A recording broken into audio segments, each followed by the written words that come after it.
Hello, everyone, and thank you for joining us. My name is Liz Schaefer, and I'm the Director of Fraternity and Sorority Programs at Tulane. The Office of Fraternity and Sorority Programs is a part of the Division of Student Affairs. We're staffed by 2 professional staff members and 2 graduate assistants, and we report to the Assistant Vice President for Campus Life, Dr. Smita Ruzicka. We encourage parents who have questions at any point during their students' careers to contact us, and you can see our contact information here on the screen. I serve as the primary advisor to the Interfraternity Council, and our Assistant Director, Julia Hankins, serves as the primary advisor to the Panhellenic Council. However, either one of us can answer any questions regarding your son's fraternity membership should he choose to join. We commonly receive all types of questions from parents, and those that you see on the screen are the ones we're going to cover in the webinar today. Here at Tulane, we have 12 fraternities, and they fall into 2 types of categories. There are those that are members of the Interfraternity Council and those that are part of the National Panhellenic Council, which are our multicultural groups. The average size of our Interfraternity Council members is currently 58, and so once they have done their recruitment processes in January, that average will go to somewhere between 85 and 90. And our multicultural fraternity currently has 9 members. 9 of those IFC fraternities currently have houses, and most of those house only about a dozen people. That's on average. A couple of them don't have a live-in component at all. There are a few that house about 7 or 8, and 1 or 2 that house 16. So it's a relatively small component of the student's life in a fraternity. The house really serves as a place for members to gather, for them to have their weekly meetings, to have meals together, watch football together, things like that. There is no requirement that any member live in a fraternity house at any point during his membership unless there is a specific office that he holds that's required by the chapter for him to live in. The houses are not owned or maintained by the university. They're all privately owned. However, we do require an annual fire inspection and a biannual health and safety inspection to ensure that the facilities are safe for our students to live in.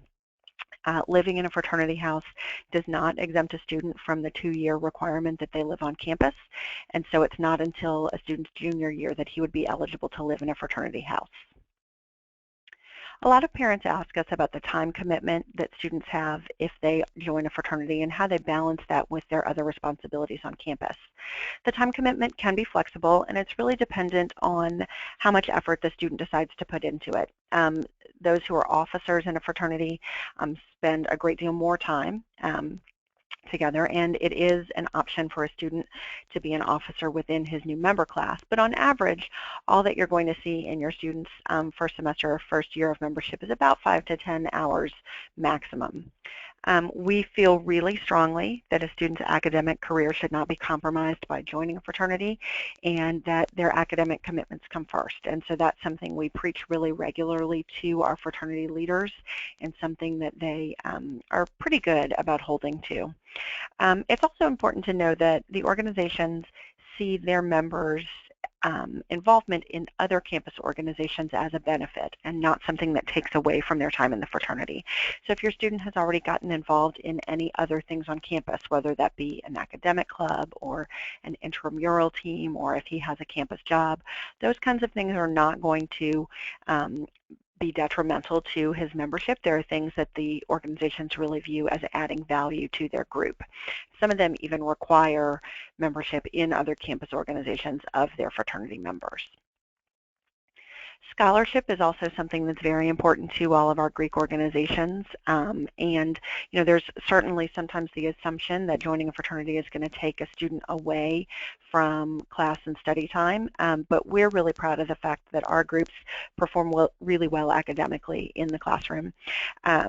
Our groups view their scholarship rankings as something really important to them. They're very competitive with one another, and so they promote strong academic achievement within their groups, both by having study groups for particular types of academic majors, or maybe Big Brother mentors for people, whether they're struggling in a course or really just want some guidance about what it's like to be in a particular major. Some of the groups also require study hours of their members whether that's in a classroom setting or having a sign-in log in the library to ensure that they really are getting study time in, and all of the groups do some sort of recognition for those members who do well academically, whether it's a dinner for those with a 3.5 or a 4.0 or just an announcement at a chapter meeting. Our GPA data show us that really consistently fraternity members perform better academically than the average male student. You can see on the screen our most recent academic data, and that is data that has held true for the last 15 years consistently. In order to join a fraternity at Tulane and participate either in what's called membership recruitment or membership intake, there are some requirements put in place by the university, and we hold really tightly to these requirements. Obviously, it's a requirement that they must be Tulane students. That one's pretty obvious. But they also must have at least a cumulative GPA of a 2.5. Some of the organizations have a higher standard, but the university requirement is that 2.5. We do not round up. And so that means if a student's transcript at the end of the first semester shows that they have a 2.48, that means they are ineligible for recruitment. So 2.500 is the minimum. All participants must be free of pending conduct charges or sanctions. That means either through the Office of Student Conduct or through the academic integrity process that is handled by the Newcomb Tulane College Dean's Office. If a student has pending charges, we will work with the college office or with the Office of Student Conduct to determine whether a student is eligible to participate in recruitment, and perhaps if that student is found responsible of having violated a provision of the Honor Code or the Student Code of Conduct, they may not be able to continue. But if a student is on a status of disciplinary probation or academic probation for conduct reasons, he may not participate in recruitment and join a fraternity. It's a very small number of students who are affected by that piece each year, but in case your student does fall into that category, feel free to give us a call so we can make sure to determine his eligibility. The final requirement is that a student must also have earned at least 12 credit hours at the university, and again, we hold fast to that rule.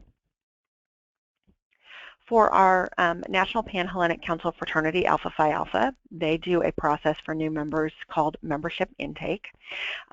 They make a determination each semester about whether or not they will do intake, and they have done so this fall semester. So we don't know yet whether they will conduct a membership intake in the spring semester. If they do, they'll hold an informational meeting at some point in February. The date of that will be determined in cooperation with their local graduate alumni chapter. After students attend that informational meeting, they can submit an application packet, and should their application be approved, they will then participate in the membership intake process, which happens over a couple of weekends. It's supervised by graduate and alumni members, and it's an education process where the students learn about the history of the fraternity, the traditions of the fraternity, and what they do here on campus. The costs for joining a Greek organization vary. For our Interfraternity Council fraternities, the cost ranges from about $600 to $1,500 a semester.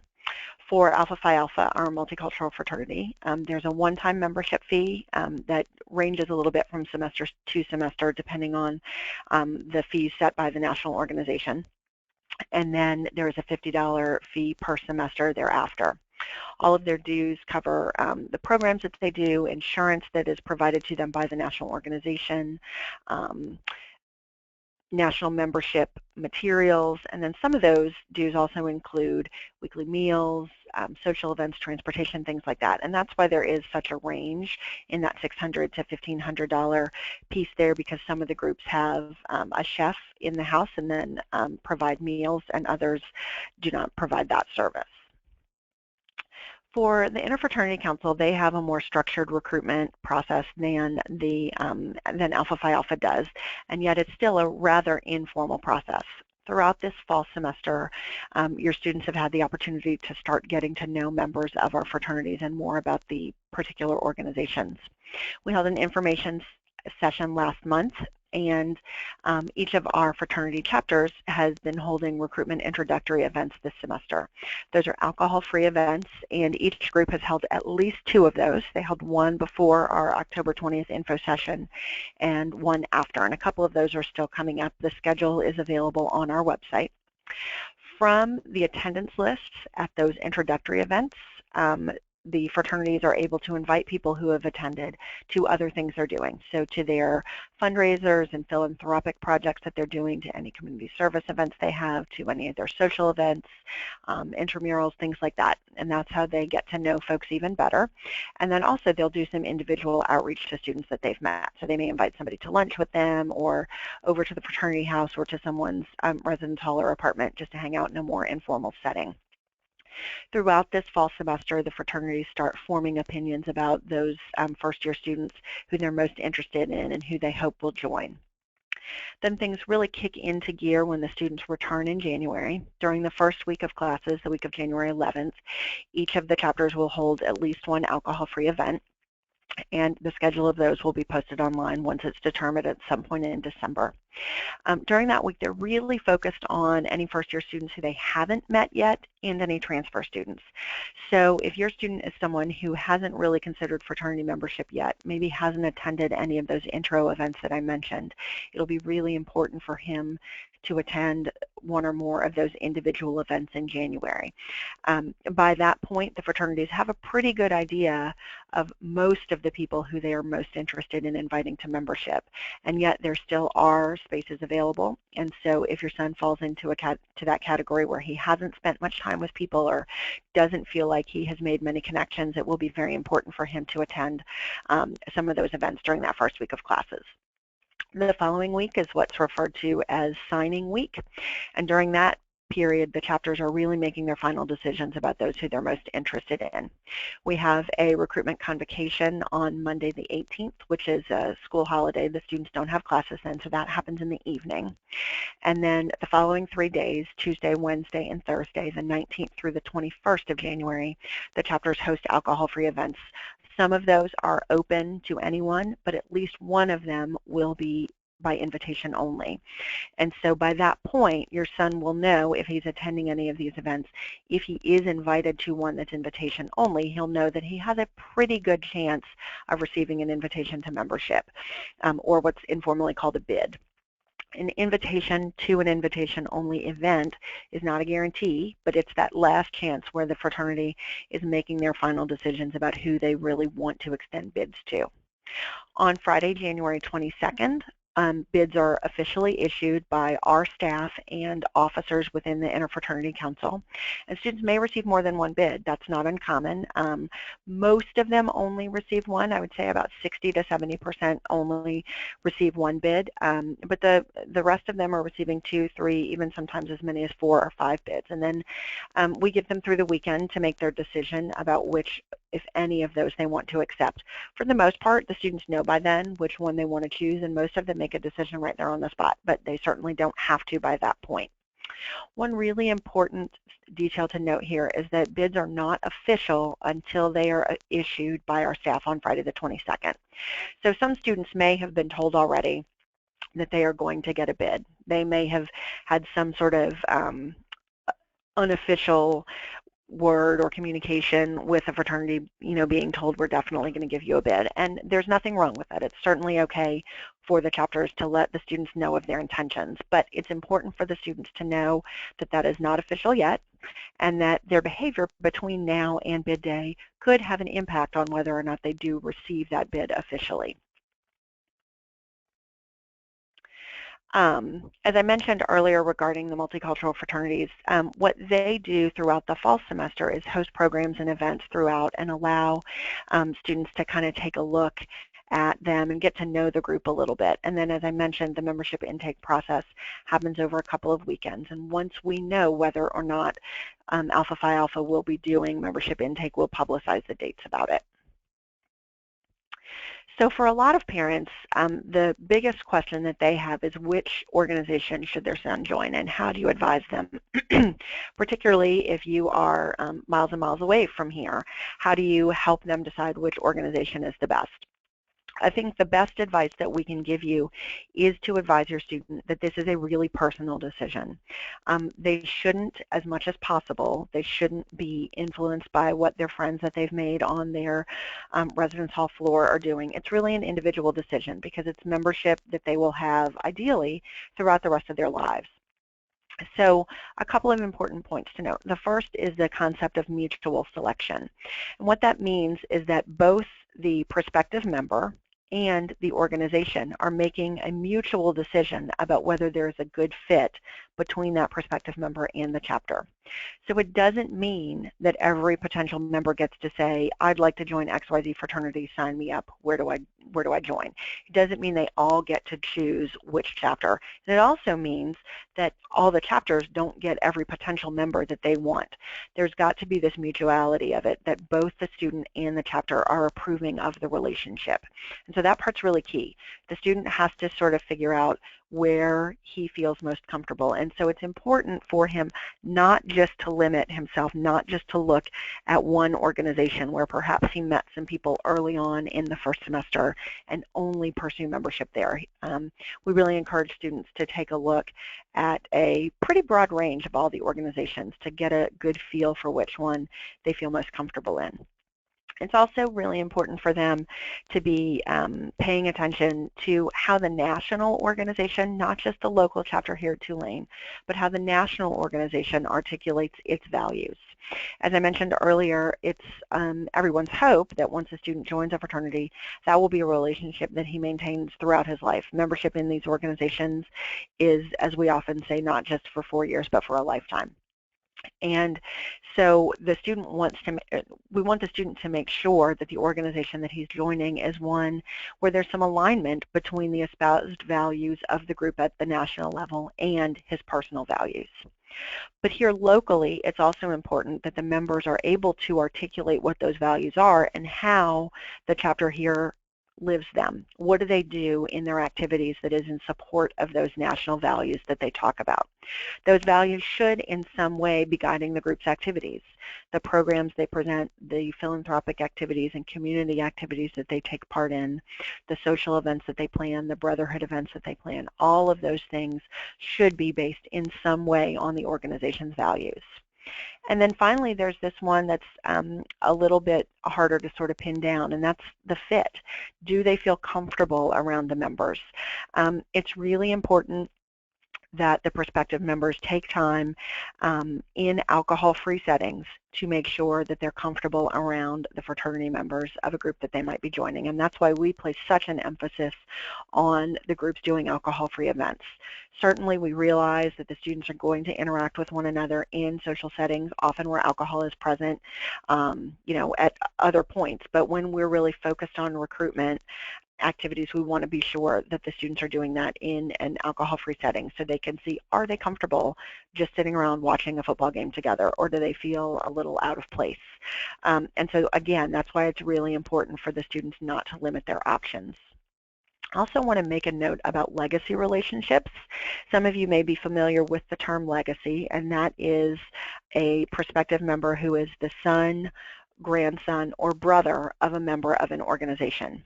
Each organization defines legacies on their own, and so the relationships I just described are those used on a general basis. Some groups do consider the nephew of a member to be a legacy. Others do not consider nephews. So if your son is interested in a particular group and thinks that he may have a legacy relationship, it's important for him to check with that national organization to see whether or not he falls under the legacy policy. A legacy relationship in no way guarantees a person an invitation to membership. It can be a leg up, but it's important to know that there are several organizations here that often have many more legacies interested in recruitment than equal to the number of people that they hope to invite to membership in a year. So if they were to limit themselves only to legacies, there wouldn't be spaces for other people. And so the legacy relationship is more than anything an introduction to the chapter. So it's important, number one, for students not to feel like they have a guaranteed in if they're a legacy, and number two, not to feel undue pressure to join an organization for which they are a legacy. For many people, a legacy relationship can be a very special thing, but sometimes just the fact that a brother or father or grandfather happened to be a member of a group on another campus isn't enough to make that student want to join the chapter here. And so they need to think really seriously about how much influence that should play in their decision.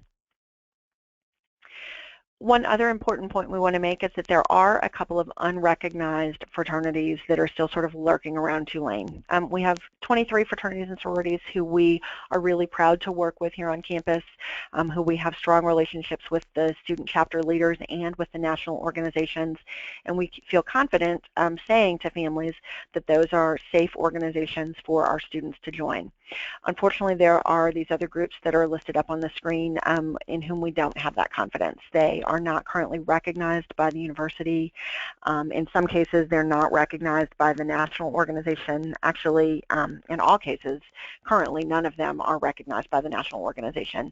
And so they're prohibited by our policies from affiliating with Tulane. However, in some cases, those organizations still kind of try to fly under the radar and recruit some of our students. And so we really, really strongly discourage students from joining one of these groups and hope that you as parents will also discourage them from joining, because we can't guarantee in any way that your student would be safe should he choose to join one of these groups.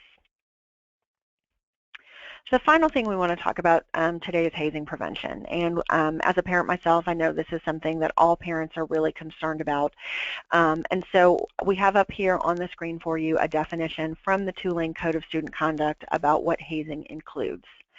It's also really important for you and your students to understand that according to our code, a student violates this standard whether or not he is willing to participate.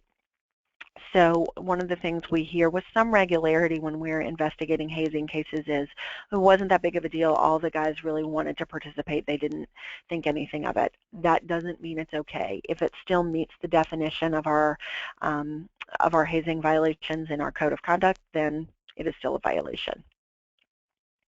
There are a couple of different types of hazing into which various activities can fall, and so we're going to talk about each of those. The first and arguably least serious is what's known as subtle hazing. And so that can include things like requiring members to perform duties that aren't assigned to older members. So making them take out the trash, making them run errands for other people, making them attend programs that other people don't have to attend, things like that. That certainly doesn't include the requirement that students attend new member education meetings, but maybe it's just you have to come over to the house every Wednesday night just because. There's no assigned agenda for the evening. There's no real reason for you to be here other than just because we said you have to. Other things that can fall into this category include making the new members wear certain things. So that's generally silly outfits, dumb costumes, certain haircuts, things like that. Forced exercise can certainly fall into this category, and there are some groups that have a real focus on making sure that their members are physically fit, and certainly that's okay until it becomes a situation where students have to be up at 5 a.m. going to the Riley Center and all working out together in a group rather than ensuring that they have their own schedule of maintaining their personal fitness. One of the things that's hardest about subtle hazing is that it's often not viewed as hazing at all, certainly by some parents, but also by the students. And so we see some variant once in a while in what different members of a particular group or a particular new member class think of whether or not an activity is hazing. And so anytime we receive a report about it, we're certainly going to investigate it and try to determine where the truth lies. The next type of hazing is what's known as harassment hazing. And so any type of interrogation can fall into that. That could include forcing the group of students to line up in alphabetical order and have to answer questions about the history of the organization while being yelled at. Personal servitude can fall into this, and that's a really general term that encompasses, being a part of a text group and receiving a text from an older member saying, I really want Krispy Kreme donuts right now, and even though the closest Krispy Kreme is 30 minutes away from here, somebody has to find a car and go get me a dozen donuts. You know, sure, each of us would like someone to serve as our personal servant, but that's just not the way the world should work. Certainly not within a fraternal organization, and so that's the type of activity that can fall into harassment hazing. And again, wearing of embarrassing clothing can fall into this one, and assigning pranks. The final type of hazing is violent hazing, and this is, of course, the type of hazing that we often see media coverage of. That can include people being captured or kidnapped and, you know, taken off far from campus and left somewhere to find their way back, or being forced to be totally or partially nude in any situation. Physical force, so punching, beating up, forced consumption of liquids or foods or alcohol, so it can be disgusting combinations of food. It can be forced alcohol consumption. You know, you must finish off this handle of Jack Daniels as a group together before you can leave this small closet, or you have to drink gallons and gallons and gallons and gallons of water just because. And paddling and whipping can also fall into this category of hazing. At Tulane, what we see most commonly is subtle and harassment hazing. And I would say somewhere in the middle between subtle and harassment is what we often see. Physical tasks, so having to do things like what the students here sometimes refer to as physical training, so wall sits or uncomfortable exercise positions, and personal servitude and embarrassing acts are the most common type of thing here. We also see a lot of subtle and harassment hazing happening around Mardi Gras, and particularly this year with Mardi Gras falling so early, we've got a lot of education planned for our student leaders and incoming students about what is and what is not acceptable during Mardi Gras. The personal servitude under that one very commonly will fall into the new members being responsible for going out to St. Charles Avenue to the Mardi Gras parade route and holding down a spot for all the members of the chapter, which in theory could seem kind of fun until you think about the fact that they're expected to be out there from the Thursday before Mardi Gras all the way through Sunday, taking round-the-clock shifts. And certainly New Orleans is a lot warmer than where some of our students are from, but it can get pretty cold, and if it's raining and things like that, it's not a pleasant experience, and of course it also takes them away from school. So again, those are the most common types of things that we see. One thing that's really important to note is what hazing prevention experts refer to as the slippery slope of some of that lower order hazing. And what we see really often is that an activity that begins as seemingly harmless can snowball into something a little bit worse. And these are the types of things where we sometimes get parents questioning, what's the big deal? You know, it's not that big of a deal that my son had to run some errands for somebody. You know, maybe it builds a little character. I want him to learn some of these skills that he didn't really learn in high school, so maybe he has to learn how to be responsible for other people. I don't necessarily see the harm in that. And that's a sentiment with which, quite honestly, I understand, you know, I can agree to some extent. But what can get a little scary and in some cases dangerous is when we do start going down that slippery slope. So if alcohol is involved, or if a student who is undergoing some sort of undue stress is put in a position where some of these things are expected of him, and the fraternity members don't know that perhaps the student has a pre-existing mental health condition or a pre-existing physical condition, and if things are expected of him and he doesn't feel that he can speak up and ask not to do these things, there can be hidden harm that the members don't know about. So that's why we work so closely with our Office of Student Conduct to try to combat any hazing that we do learn about. Last year, the Office of Student Conduct conducted 4 investigations regarding fraternity hazing, and we get concerns from all types of folks, from faculty members, from parents, from fellow students, from friends at other colleges and universities. All kinds of people report things to us. 4 of those investigations resulted in organizations pleading responsible to violating the hazing policy. And so in both of those cases, the groups said to our staff and the conduct staff, you know, you're right, we were doing some things that we should not have been doing. All of those things fell into the subtle and harassing categories, nothing really physically dangerous. And so both groups took responsibility, worked with our department and their national organizations on some educational pieces to ensure that those types of things don't happen in the future. And both of those groups are also on a conduct status known as disciplinary probation. It doesn't prevent them from doing any activities. It doesn't restrict their ability to function as a fraternal organization, but it does mean we'll be keeping a closer eye on them through the new member period this spring to ensure that they are creating a safe environment for their students. There's several hazing prevention resources available. We have extensive information on our website, greek.tulane.edu. One of the most important is our concerns website. That's a general concerns reporting form available to anybody, faculty, staff, students, parents, neighbors, whomever, where you can make an online report. You may do so anonymously, or you may include your name and ask to remain anonymous. And you may do the same on our hazing hotline, the number for which is listed on the screen. In both of those instances, the online concerns report or the hazing hotline, I would strongly encourage you, if you do have a concern, to leave contact information there, but ask to remain anonymous.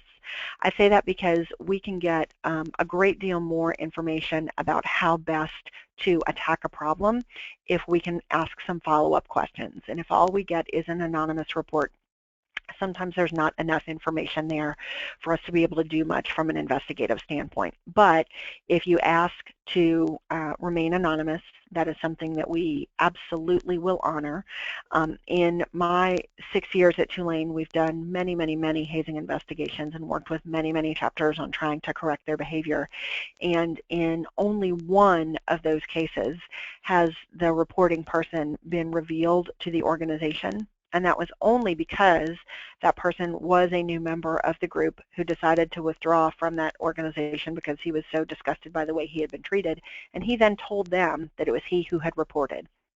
But in none of the other cases that we have had has a source ever been revealed to the organization. We take that piece really, really seriously. So I want to be sure that you feel very confident in reporting to us. Of course, if at any point something is going on with your son or some of his friends or his roommate that you just aren't quite sure about, you can also make a report or leave a message on the hazing hotline, or you can call our staff.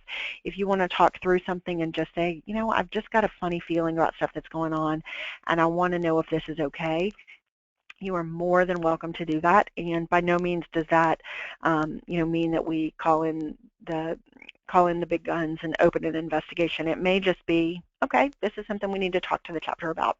So we want you really to feel confident that if you have concerns, you can talk with us.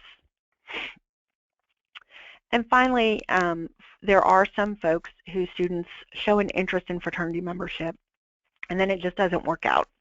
In some cases, they start going through recruitment and meeting folks in fraternities, and they just decide it's not right for them. And for some of them, that's no big deal. But for those who came to Tulane thinking that they might join a fraternity, that can be a little bit unsettling. Sometimes they do spend some time getting to know people and they don't get a bid, or sometimes they get a bid but it's not from a group that they are really that interested in. And so we want to be sure that you as parents have the resources available to know how to deal with that situation should it happen with your student. For our male students, I think probably the most important point to make when working with them is that there's a real perception versus reality issue about Greek membership at Tulane. For a lot of students, I think it feels like, quote unquote, everyone here is Greek. And the reality is only about 30% of our male students are members of fraternities. Now, those who are members are very visible. I can certainly understand if I were someone who had wanted to join a fraternity and ended up not doing it, how it would seem like everyone I know is a member. But again, in reality, that is not the case. Many of our students who are very involved in other things on campus as campus tour guides or resident advisors or orientation team leaders or presidents of other groups on campus are very popular socially and aren't fraternity members. And so I think it's important to reinforce that to your student.